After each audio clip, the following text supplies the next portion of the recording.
नमस्कार।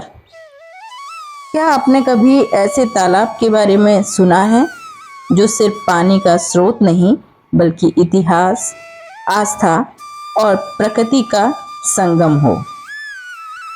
चलिए, आज हम आपको लेकर चल रहे हैं मध्य प्रदेश के कटनी जिले के एक बहुत ही प्राचीन स्थल बिलहरी में, जहां कभी बसता था एक गौरवशाली नगर लक्ष्मण पुष्पावती। एक ऐसा नगर जो अपनी सुंदरता, हरियाली और धार्मिक महत्व के लिए जाना जाता था। और इस नगर का एक महत्वपूर्ण हिस्सा था यह प्राचीन तालाब। यह तालाब सिर्फ एक जलाशय नहीं बल्कि पूरे नगर की जीवन रेखा है। इसके किनारे बने घाट, पत्थर की मजबूत संरचनाएं और आसपास के मंदिर, ये सब इस बात का संकेत देते हैं कि यह स्थान कभी एक विकसित और समृद्ध नगर का केंद्र रहा होगा।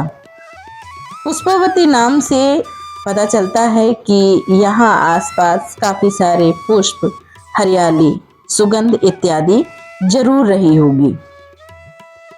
तो कल्पना कीजिए कि जब चारों तरफ हरियाली है, खुशबू है और बीच में यह जल से भरा हुआ तालाब और आसपास बसा हुआ एक समृद्ध नगर, तो उस समय इस नगर की शोभा क्या रही होगी। यह दृश्य न केवल आंखों को सुकून देता रहा होगा बल्कि मन को भी आध्यात्मिक और अद्भुत शांति प्रदान करता होगा।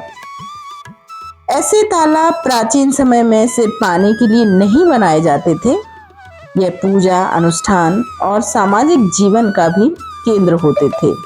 लोग यहाँ स्नान करते, त्योहार मनाते और अपने जीवन के महत्वपूर्ण संस्कार भी यहीं निभाते थे, इन्हीं घाटों के आसपास, इसी जल में, यहीं पर, इन्हीं किनारों पर। लेकिन जैसे जैसे समय बदलता गया वैसे वैसे यह गौरवशाली नगर धीरे धीरे अपनी पहचान खोता चला गया। आज यह तालाब उस बीते हुए समय की एक शांत गवाही बनकर रह गया है, जो कह रहा है कि कभी मेरे घाट पर बैठकर उस अतीत को देखिए जिस समय में बहुत विशाल और बहुत ही सुंदर जलाशय हुआ करता था। जब आप इस तालाब के किनारे खड़े होते हैं तो ऐसा लगता है जैसे यह आपको कुछ कहने की कोशिश कर रहा है।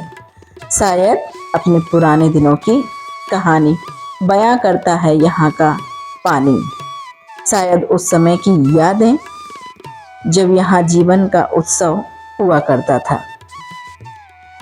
आज भी यह स्थान स्थानीय लोगों के लिए आस्था का पहचान बना हुआ है।